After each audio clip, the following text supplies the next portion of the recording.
The crack of ice splitting the winter silence was the only warning Oliver Nelson had before he found himself running toward the frozen lake, his heart pounding against his ribs like a sledgehammer.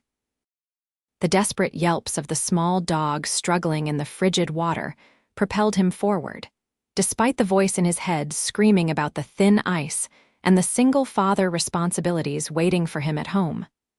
Oliver didn't hesitate. He dropped to his belly at the lake's edge, spreading his weight as he inched toward the golden retriever, puppy frantically paddling in the circle of broken ice. His worn work jacket offered little protection against the biting cold as he stretched his arm out, fingers straining. "Come on, buddy," he coaxed, his breath clouding in the freezing air. "Just a little closer." The dog paddled weakly, clearly exhausted. Oliver made a split-second decision and slid forward another foot. The ice groaned ominously beneath him. "Dad." 8-year-old Emma's frightened voice called from the shore where he'd ordered her to stay. "Be careful." "Stay back, Em," he shouted, never taking his eyes off the struggling animal. With one final stretch that sent shooting pain through his shoulder, Oliver managed to grab the dog's collar. The retrieval was the easy part. Getting both himself and a soaking wet, terrified puppy back to solid ground would be the challenge. Inch by excruciating inch, Oliver dragged himself backward, cradling the shivering animal against his chest. His jeans were soaked through, the cold seeping into his bones, but the frightened whimpers from the dog kept him moving. When he finally reached the shore, Emma was bouncing on her toes, her red mittens pressed against her mouth. Behind her stood a tall woman in an expensive-looking coat, her face a mixture of horror and relief. "Maple," she cried, rushing forward as Oliver set the golden retriever puppy on solid ground. The dog immediately shook, sending icy water droplets everywhere before bounding toward the woman. Oliver struggled to his feet, his waterlogged clothes weighing him down. His teeth chattered uncontrollably as he watched the reunion between the woman and her pet. "You saved her," the woman said, looking up at him while cradling the puppy. Her eyes were the color of whiskey in sunlight, warm and rich. "You could have died." "Couldn't just watch," Oliver managed through chattering teeth. He pulled Emma close, partly for warmth, partly to reassure himself she was okay. "I'm Laurel," the woman said.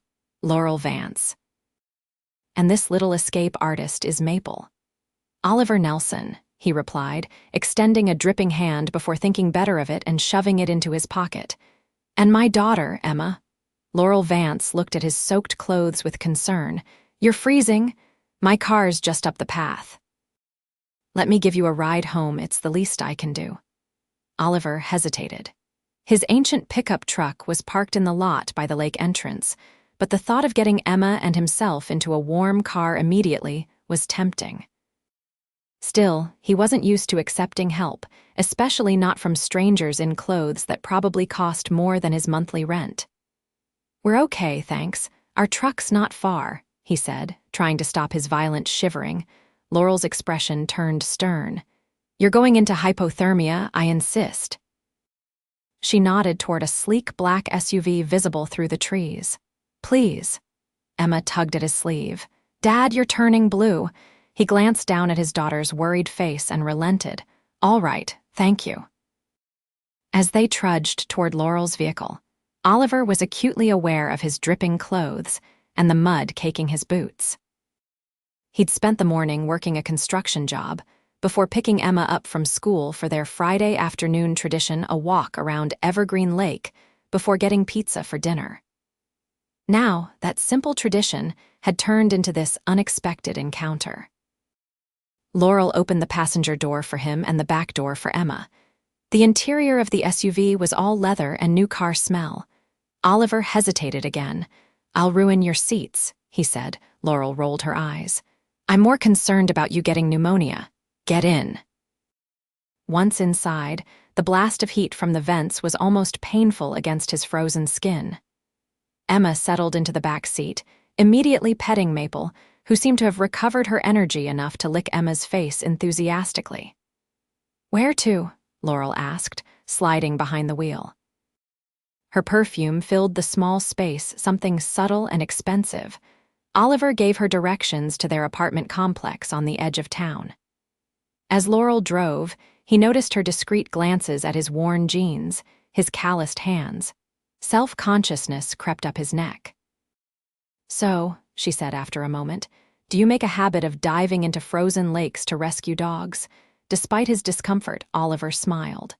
"First time, actually, though Emma and I did save a cat from a tree last summer." "He's really good at saving things," Emma piped up from the back seat. "He fixed Mrs. Gonzalez's sink when it exploded, and he rescued my science project when I left it on the bus." Laurel's lips curved upward. "Sounds like a regular hero." Oliver felt his cheeks warm despite his cold clothes. "Just doing what needs doing," he mumbled. When they pulled up to the weathered apartment building, Oliver felt the stark contrast between Laurel's world and his own. The paint was peeling, and several windows had been patched with duct tape to keep out drafts. "Thank you for the ride," he said formally, preparing to exit. "Wait," Laurel said, reaching into the console. She pulled out a business card and handed it to him. "Please call me tomorrow so I know you didn't end up with pneumonia." Oliver glanced at the card. Laurel Vance, CEO, Vance Innovations. Below that was a phone number with a direct extension. "You're a CEO." The words slipped out before he could stop them. Laurel nodded. "Family business. We design medical equipment." "Dad makes things too," Emma volunteered. "He built my bookshelf and fixed our neighbor's wheelchair ramp." Oliver cleared his throat. "Different scale," he said with an embarrassed smile. "Thanks again for the ride, Miss Vance." "Laurel," she corrected. "And Oliver, thank you for saving Maple. I don't know what I would have done if—" Her voice trailed off, and for a moment, vulnerability replaced the confident exterior. Then she straightened her shoulders. "Call me tomorrow. I mean it." Oliver nodded, though he had no intention of calling. What would someone like him have to say to someone like her? He and Emma waved goodbye as Laurel drove away, Maple's golden head visible in the back window. Once inside their apartment, Oliver peeled off his wet clothes and took the hottest shower their temperamental water heater would allow, trying to shake the chill from his bones and the image of whiskey-colored eyes from his mind. "Dad," Emma called through the bathroom door. "Can we still get pizza?" Oliver smiled despite his exhaustion. "Of course, Pumpkin. Heroes deserve pizza." The next morning, Oliver woke with a pounding headache and a scratchy throat. He groaned as he dragged himself out of bed to make Emma's breakfast. "You don't look so good, Dad," Emma observed as he set a bowl of cereal in front of her. "Just tired, Em," he lied, though he suspected he was coming down with something from his impromptu ice bath. By afternoon, he couldn't deny it anymore. He had a fever, and every muscle in his body ached.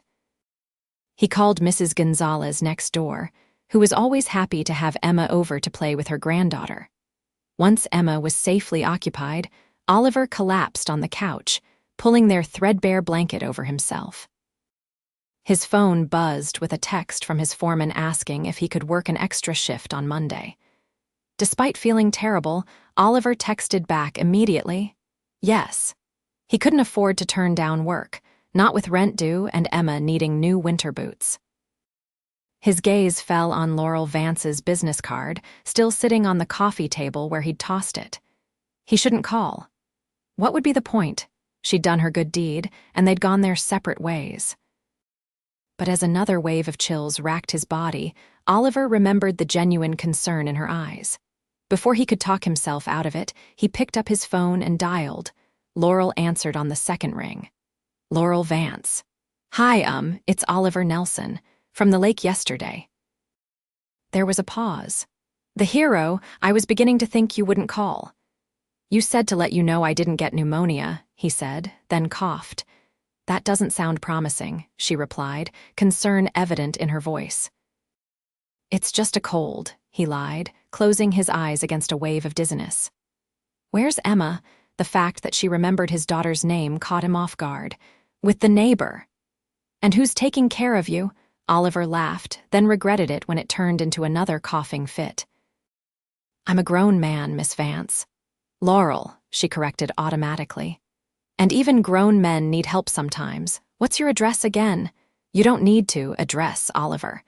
He sighed and gave her the apartment number. There was no point arguing. He could hear the determination in her voice. Besides, he was too exhausted to put up much resistance. An hour later, there was a knock at his door. Oliver dragged himself off the couch, pulling the blanket around his shoulders like a cape. When he opened the door, he found Laurel standing there with Maple on a leash and several bags in her hands.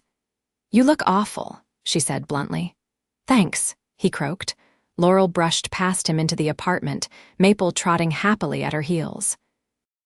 Oliver was suddenly, painfully aware of the shabby furniture, the water stains on the ceiling, the mismatched dishes in the sink. He'd worked hard to make this place a home for Emma, with her artwork covering the walls and her books neatly arranged on the shelves he'd built. But he couldn't ignore how it must look to someone like Laurel Vance. If Laurel noticed the apartment's shortcomings, she didn't comment. Instead, she set her bags on the kitchen counter and began unpacking containers of soup, a box of tea, cold medicine, and to his surprise, a stack of children's books. "Emma mentioned yesterday that she loves to read," Laurel explained, following his gaze. "I thought she might like these." "My niece outgrew them." Oliver stared at her, unsure how to respond. Kindness from strangers always left him wrong-footed. It had been just him and Emma against the world for so long. "You didn't have to do any of this," he finally said. Laurel looked at him directly, those whiskey eyes serious. "You risked your life for my dog.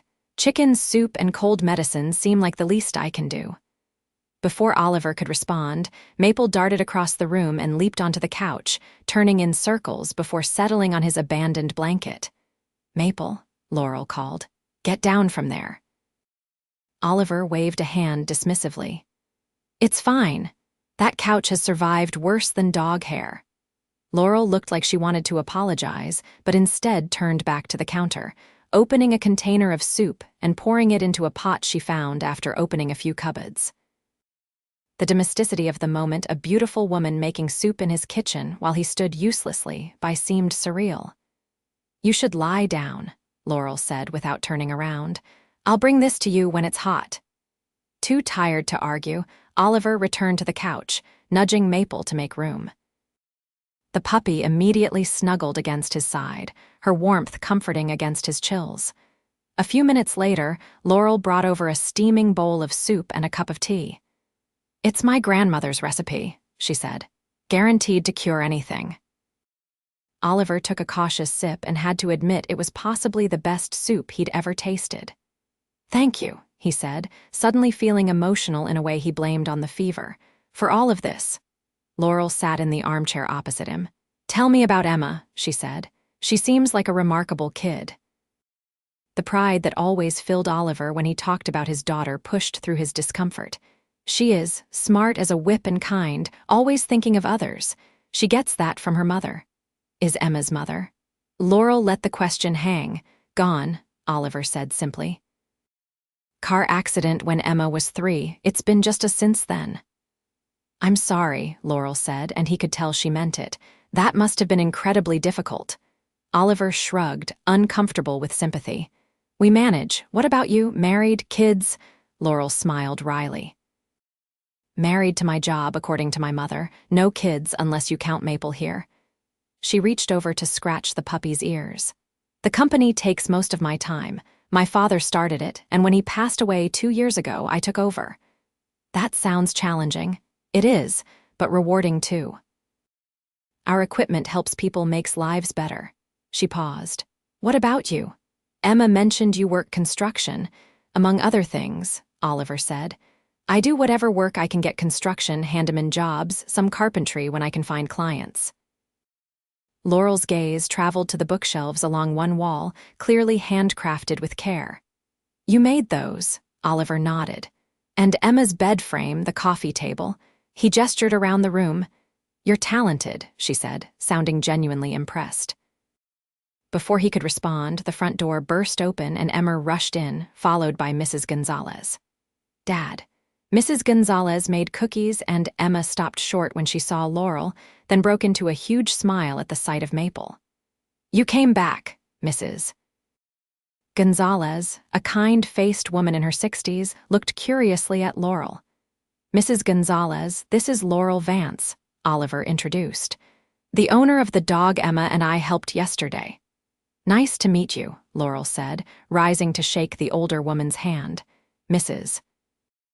Gonzalez gave Oliver a knowing look that made him want to sink into the couch cushions. "Very nice to meet you too," she said with a small smile. "Emma, I'll leave those cookies in the kitchen.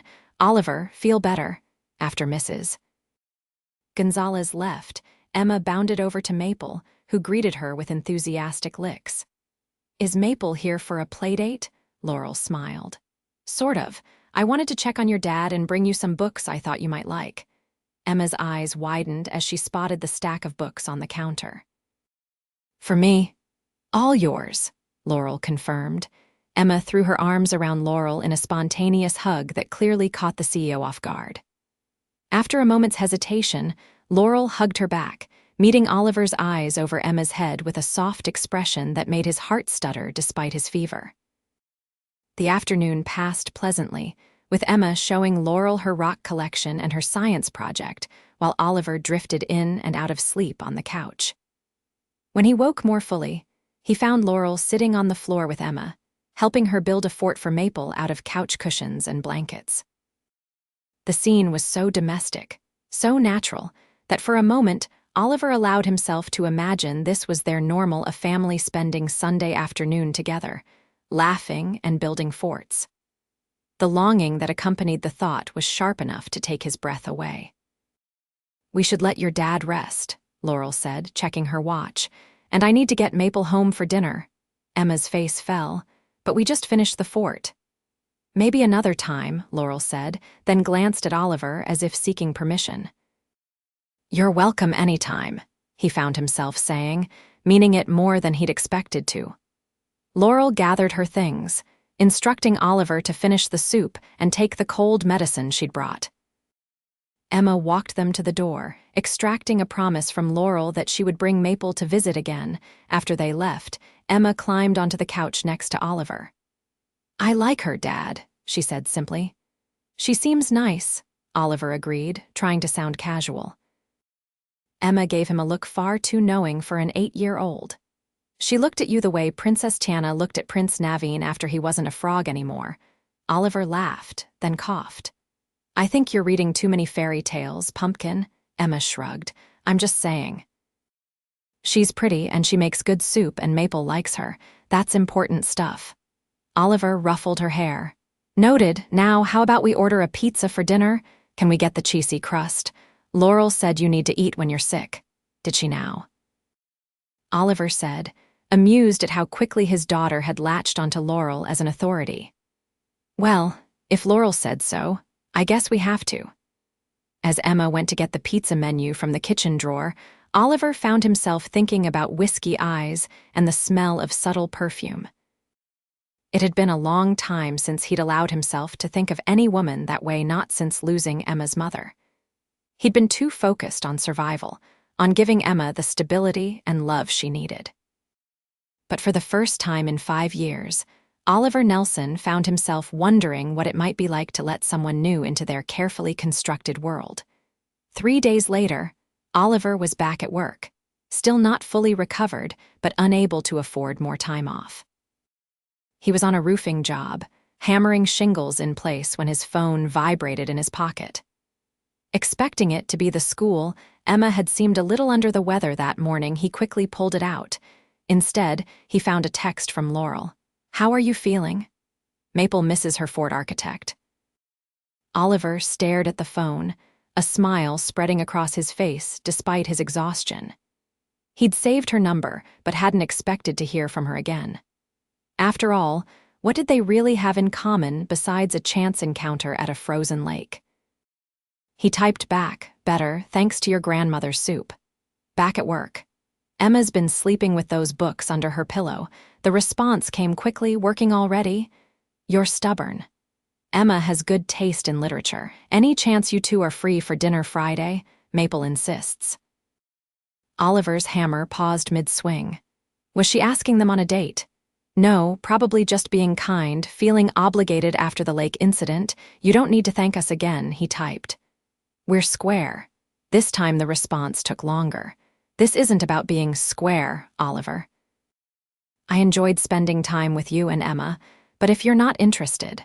Oliver could almost see her composed expression, the slight lift of her chin as she prepared for rejection. Before he could overthink it, he typed, "We'd love to.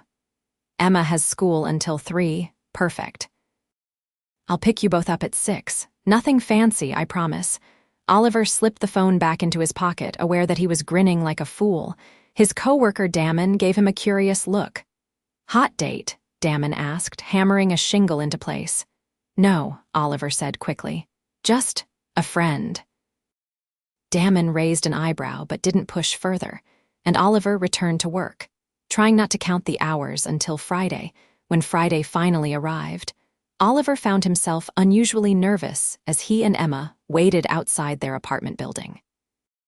He changed shirts twice, settling on his least worn blue button down the one Emma's mother had always said brought out his eyes. "Do you think Maple will remember me?" Emma asked, bouncing on her toes in her new winter boots, a necessary expense that had cleaned out the small emergency fund Oliver kept in an old coffee can.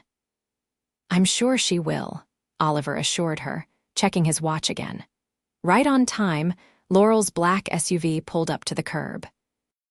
She stepped out, looking effortlessly elegant in jeans and a cream sweater, her dark hair loose around her shoulders. Maple bounded out after her, immediately racing toward Emma with an excited yip. "See, she remembers you," Laurel said, smiling as she approached them. Emma dropped to her knees to greet the puppy while Oliver found himself momentarily speechless. Without the distraction of hypothermia or illness, he was fully aware of just how beautiful Laurel was and how far out of his league. "You look well," Laurel said, studying his face. "The soup worked its magic." "Magic soup and a stubborn constitution," Oliver replied, finally finding his voice. "You look." He gestured vaguely, not trusting himself with adjectives. Laurel's smile deepened, reaching her eyes. "Thank you, shall we?" To Oliver's surprise, Laurel didn't take them to a restaurant. Instead, she drove to a small park on the other side of town, where a food truck festival was in full swing. Colorful trucks lined the perimeter, offering everything from gourmet tacos to artisanal ice cream. "I thought this might be more fun than a stuffy restaurant," Laurel explained as they got out of the car. "Plus, they have a section where dogs are welcome." Emma's eyes widened at the sight of all the food options. "Can I get anything I want?" Oliver started to caution her, mentally calculating how much cash he had in his wallet, but Laurel spoke first. "Absolutely anything," she said. "My treat. Consider it payment for architectural services rendered to Fort Maple." Oliver frowned. "Laurel, you don't need to," she touched his arm lightly, sending an unexpected current through him. "Please, Oliver, let me do this. I've had more fun with you two in the past week than I've had in months." There was something in her expression, a hint of loneliness, perhaps that silenced his objections. He nodded, and Laurel's smile returned. They spent the next 2 hours sampling dishes from different trucks, with Emma declaring the Korean-Mexican fusion tacos the best thing ever, and Maple charming treats from various vendors. As they ate, Laurel told stories about growing up in her family's business, about the summer she spent backpacking through Europe after college, about her disastrous attempt to learn pottery last winter. In turn, Oliver shared stories about Emma's early years, about the furniture pieces he was most proud of creating, about his dream of someday having his own woodworking shop. He found himself relaxing in Laurel's company, forgetting the differences in their circumstances, and simply enjoying her quick wit and genuine interest in everything he and Emma had to say. As dusk fell, lanterns around the park lit up, casting a warm glow over the festival. A small band started playing on a makeshift stage, and couples began dancing on the grass in front of them. "Dance with me," Laurel said suddenly, holding out her hand to Oliver. He hesitated, glancing at Emma, who was sitting on a blanket they'd spread out, teaching Maple to shake paws. "Go ahead, Dad," Emma encouraged, not looking up from her canine student. "I'll watch Maple." Still, Oliver hesitated. "I'm not much of a dancer." "Neither am I," Laurel admitted.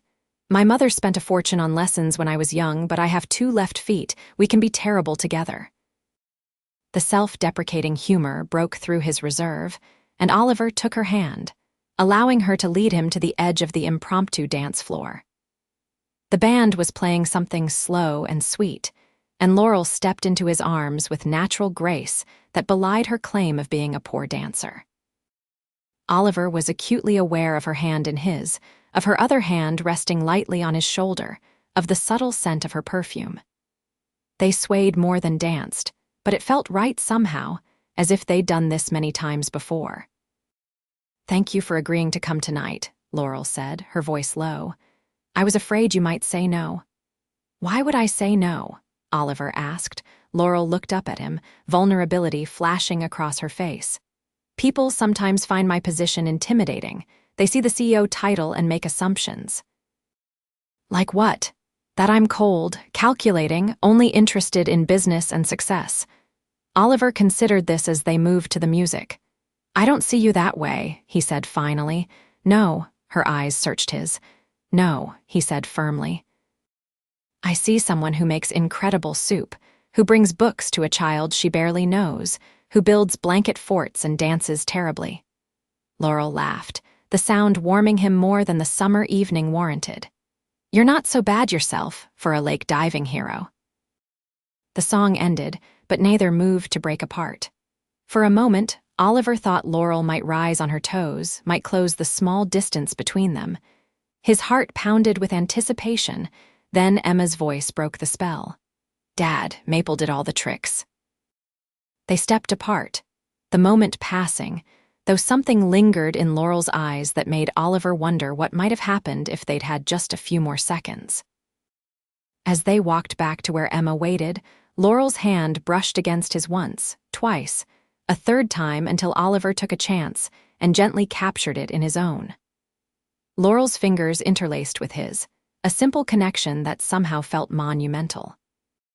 The drive home was filled with Emma's chatter about all the food she'd tried and how smart Maple was.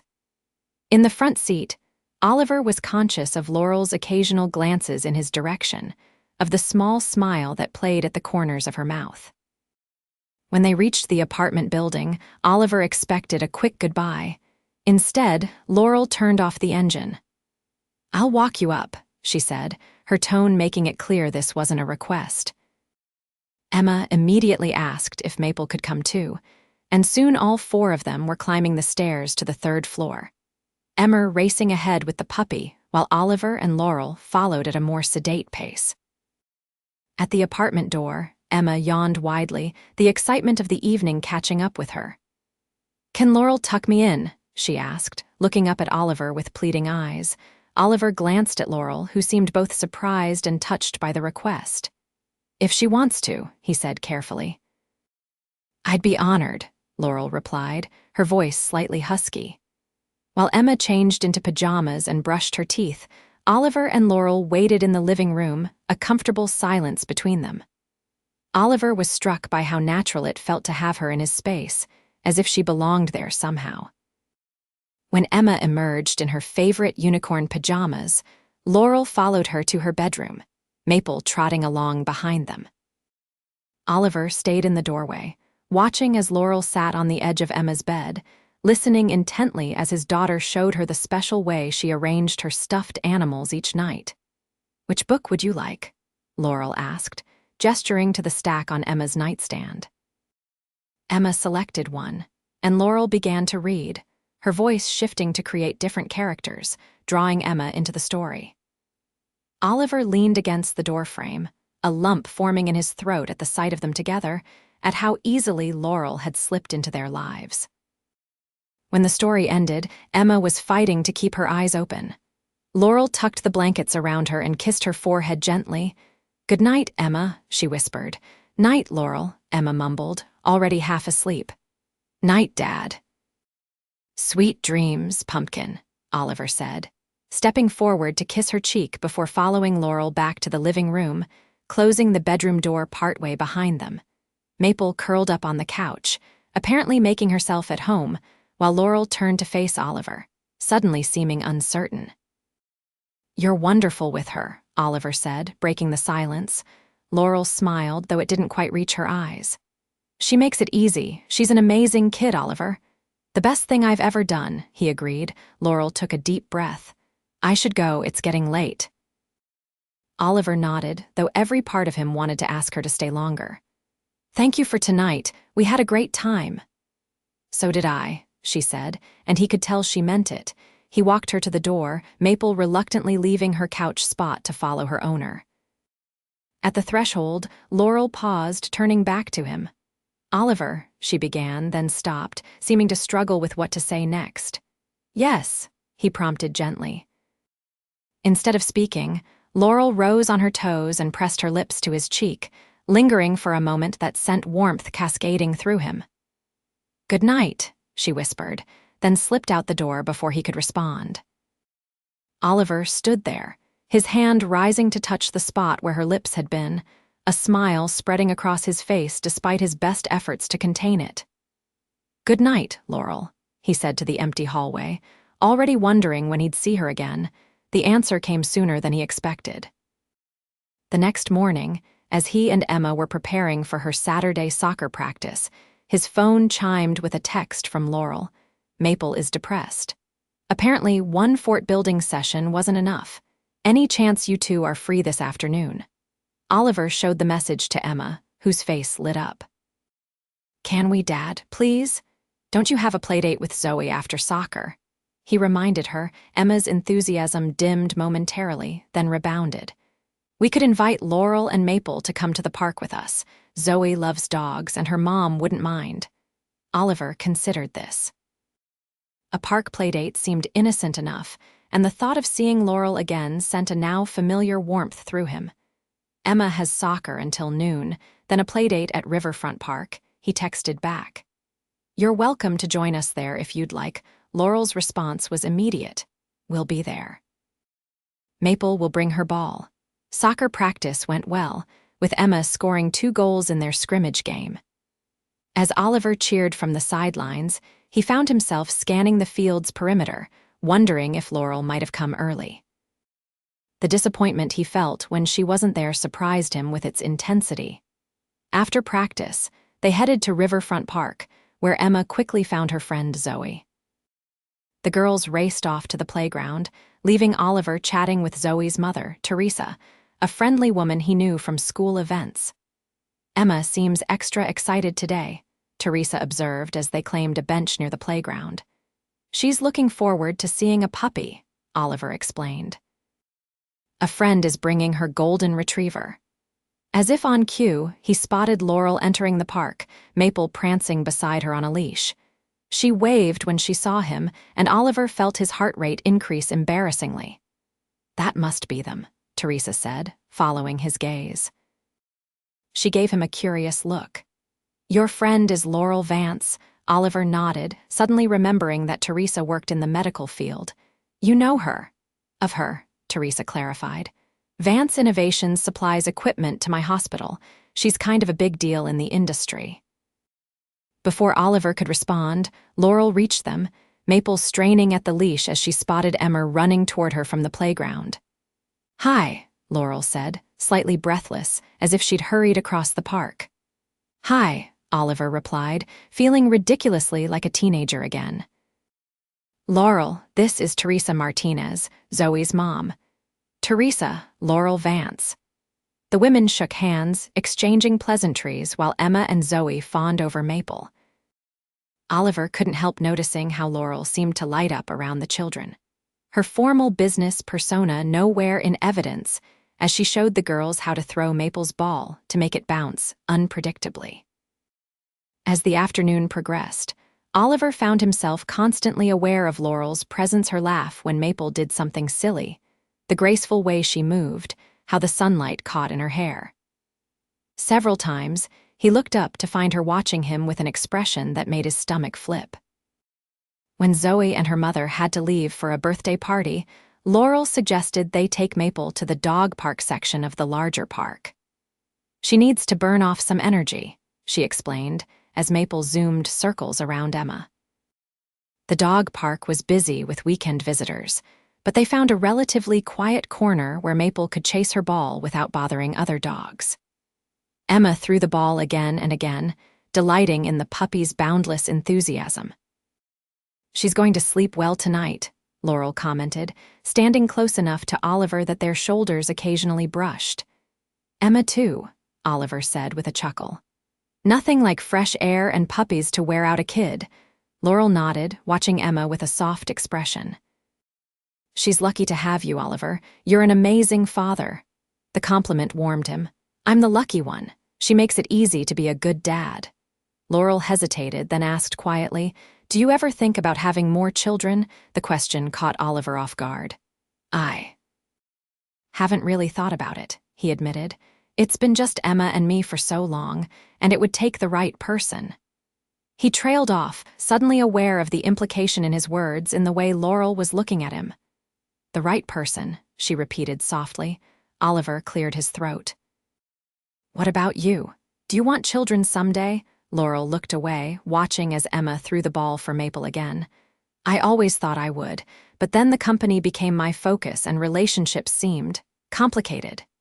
She glanced back at him. "Being CEO tends to attract a certain type of man more interested in what I can do for them than in me as a person." Oliver frowned. "That's their loss," he said simply. Laurel's expression softened.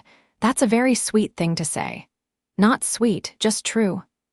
Oliver hesitated, then took a chance. "I'd like to see you again, Laurel. Just you, without children or puppies, if you'd be interested." The smile that spread across her face was answer enough, but she said it anyway. "I'd like that very much." Before they could discuss details, Emma came running over, breathless and pink-cheeked. "Maple's thirsty. Can we get ice cream?" "There's a truck over there," Laurel laughed. "Ice cream is the logical solution to thirst," Emma nodded solemnly. "It's mostly water, just frozen with sugar."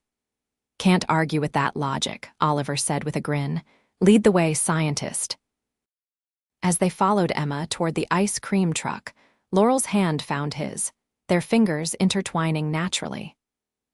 Oliver gave her hand a gentle squeeze, and the smile she gave him in return held promises he was increasingly eager to explore. Their first official date happened the following Wednesday. Oliver arranged for Mrs. Gonzalez to watch Emma, telling his daughter only that he was having dinner with Laurel. Emma's knowing smile made it clear she understood more than he'd said. "Wear your blue shirt," she advised as he got ready. "And don't talk about boring grown-up stuff. Talk about fun things like dogs and ice cream and maybe kissing." Oliver nearly choked. "Emma," she shrugged, unrepentant. "That's what happens on dates in books. First talking, then kissing." "I think I can handle my own date, thank you," he said, trying to sound stern despite his amusement. "Just trying to help," Emma said innocently. "I like Laurel. She makes you smile the way you do in the pictures with Mom." The simple observation hit Oliver like a physical blow. He sat down on the edge of his bed, pulling Emma close. "Is that okay with you, that I smile that way with Laurel?" Emma considered this seriously, then nodded. "Mom would want you to be happy. She always said you had the best smile in the world." Oliver hugged her tightly, throat tight with emotion.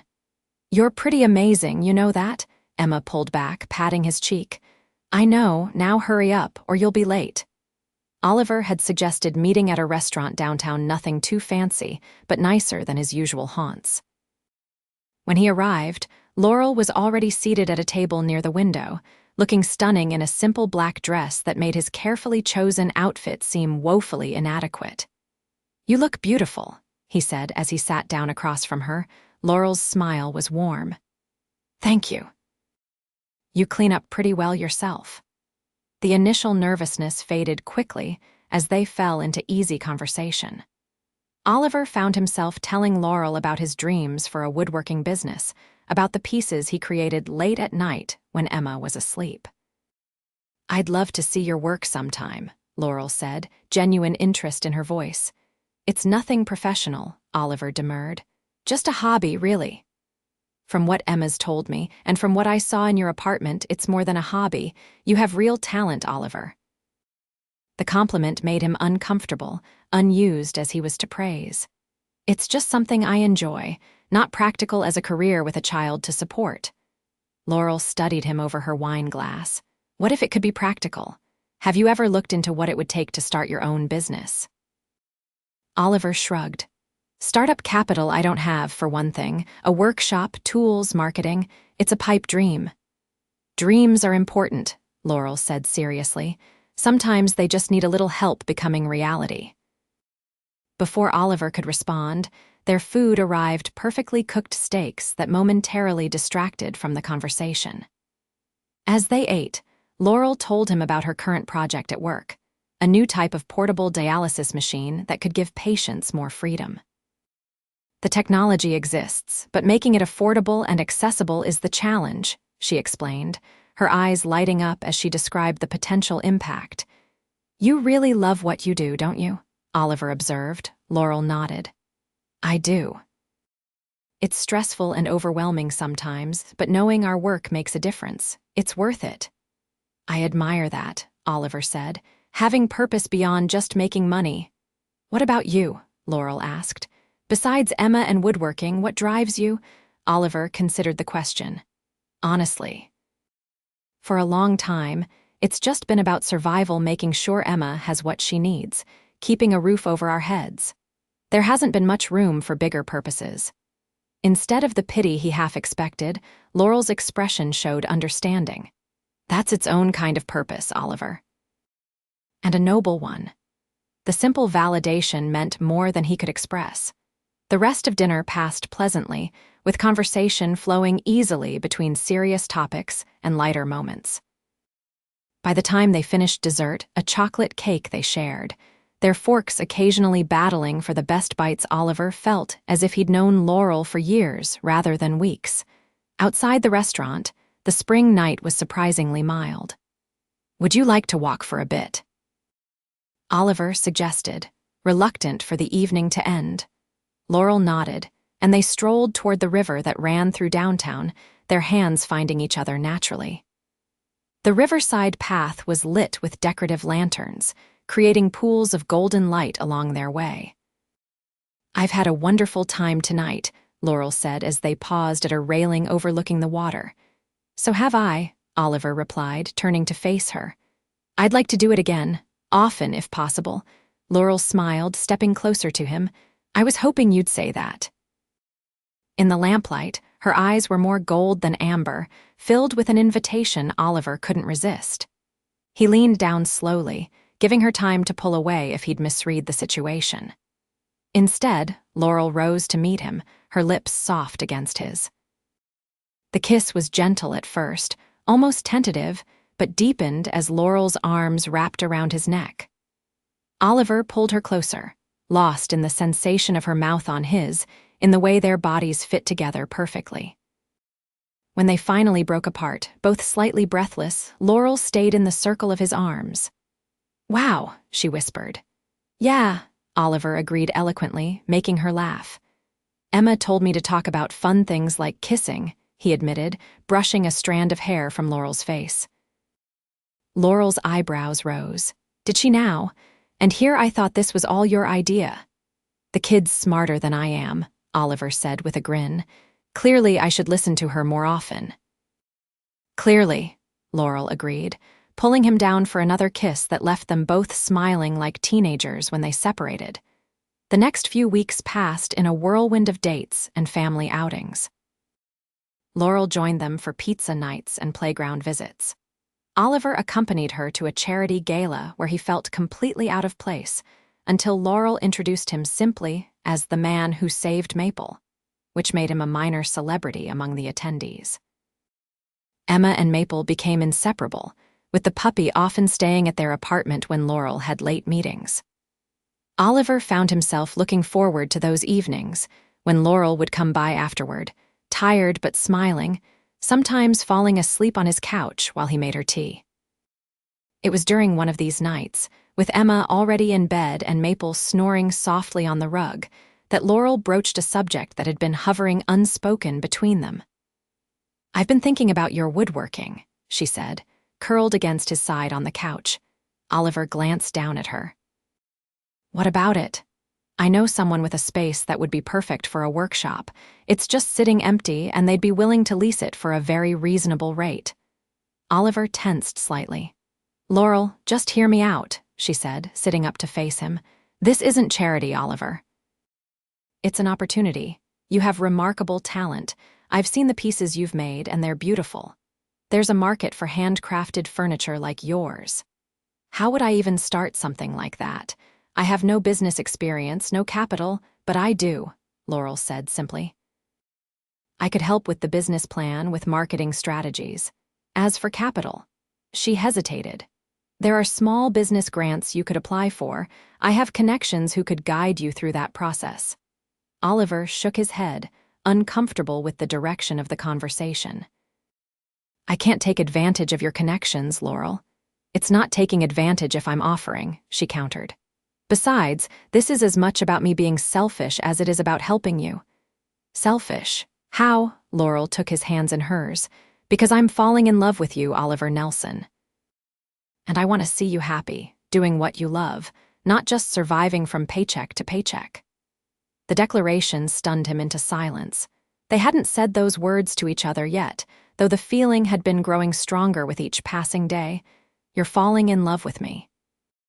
He finally managed. Laurel's expression softened. "Is that so hard to believe? Honestly?" "Yes," Oliver admitted. "You're, well, you, CEO, brilliant, beautiful. And I'm a construction worker with a second-hand truck and more debt than savings." "That's not who you are," Laurel said firmly. "You're a devoted father, a talented craftsman, a man who jumps into frozen lakes to save puppies without a second thought. You're kind and honorable and make me laugh like no one else can." She paused. "And yes, I'm falling in love with you, quite deeply, in fact." Oliver stared at her for a long moment, then pulled her into a kiss that expressed everything he couldn't find words for. When they broke apart, he rested his forehead against hers. "I'm already there," he whispered. "Completely in love with you." Laurel's smile was radiant. "Then let me help you the way you helped Maple, the way you've helped me remember what matters most in life." Put that way, Oliver found it difficult to argue. "I'll think about it," he promised. "But no strings, no special treatment. If I do this, I want to do it right." "That's all I ask," Laurel said, snuggling back against his side. As she drifted off to sleep, Oliver held her close, marveling at the turn his life had taken since that cold day at the lake. From struggling single dad to what? A man with possibilities, with dreams that suddenly seemed within reach. A man in love with an extraordinary woman who, inexplicably, loved him back. The thought both terrified and exhilarated him. For the first time in years, Oliver allowed himself to imagine a future that was more than just survival, a future with Laurel, with a business doing work he loved, with Emma growing up in a home filled with love and stability. It wouldn't be easy. There would be challenges, adjustments, complications. But as he looked down at Laurel sleeping peacefully in his arms, Oliver knew some things were worth the risk. 3 months later, Oliver stood in the doorway of his new workshop, still unable to believe it was real. The space was modest, but perfect, a converted storefront with large windows that flooded the room with natural light, sturdy workbenches along one wall, and enough space for the tools he'd gradually been acquiring. A sign above the door read, "Nelson Woodworking." Its simple design a collaboration between Emma and Laurel one Sunday afternoon. His first commissioned pieces, a dining table and chairs for one of Laurel's friends, were nearly complete, the cherry wood gleaming under a fresh coat of finish. "It's coming along beautifully," Laurel said, slipping her arms around his waist from behind. Oliver turned in her embrace, pulling her close. "I couldn't have done this without you." "Yes, you could have," she corrected. "It just might have taken longer." He shook his head, marveling at her confidence in him. With Laurel's guidance, he'd secured a small business loan and a grant for artisans. He'd created a portfolio website showcasing his work, which had already generated several orders. He'd reduced his construction hours to part-time, allowing him to focus on building his new business while still maintaining a steady income. "You're good for my ego, you know that?" he said, kissing her lightly. "Someone has to be," Laurel replied with a smile. "You're far too modest about your talent." From the back room came the sound of Emma's laughter, followed by Maple's excited bark. The puppy, now nearly full-grown, had become shop mascot, greeting customers and occasionally stealing wood scraps when no one was looking. "We should get going," Laurel reminded him. "The movers will be at the apartment soon." Oliver nodded, a mix of excitement and nostalgia washing over him. Today, they were moving from the apartment he and Emma had called home for the past 5 years into a small house not far from his workshop. The rent was higher, but with his improving finances and Laurel's insistence on sharing some expenses since she practically lived there anyway, it was manageable. "It's a big day," he said, trying to keep his voice light despite the emotion he felt. Laurel studied his face. "Having second thoughts? About the house? No, it's perfect for us." "But," she prompted. Oliver sighed. "It's just a lot of change very quickly. Sometimes I worry it's too good to be true, that I'll wake up and be back where I started." Laurel took his face in her hands. "This is real, Oliver. You've worked incredibly hard for this. You deserve it." "We deserve it," he corrected, covering her hands with his own. "You, me, and Emma. And Maple," Laurel added with a smile. "Can't forget the dog," Oliver agreed, some of the tension easing from his shoulders. The move went smoothly, with Emma directing operations with the authority of a seasoned project manager. By evening, the small house was filled with their belongings: Oliver's furniture, Emma's books and toys, and the personal touches Laurel had begun adding to their lives. As they sat on the back porch after dinner, watching Emma and Maple explore the modest backyard, Laurel reached for Oliver's hand. "Happy?" she asked softly. Oliver looked around at their new home, at his daughter's joyful face, at the woman beside him, and felt a fullness in his heart that once would have seemed impossible. "More than I ever thought I could be," he answered honestly. Laurel squeezed his hand. "There's something I've been wanting to ask you," she said, a slight nervousness in her voice that immediately caught his attention. "What is it?" "My lease is up next month," she began, not quite meeting his eyes, "and I've been thinking. I practically live here anyway, and Maple certainly seems at home." Oliver's heart skipped. "Laurel Vance, are you asking to move in with us?" A faint blush colored her cheeks. "I know it's fast, and Emma should have a say too, of course, but yes, I'd like that very much." Oliver glanced at his daughter, who had noticed their serious conversation and was watching them curiously. "Hey, Em, come here a second." Emma trotted over, Maple at her heels. "What's up?" "Laurel has a question for you," Oliver said, nodding encouragingly at Laurel.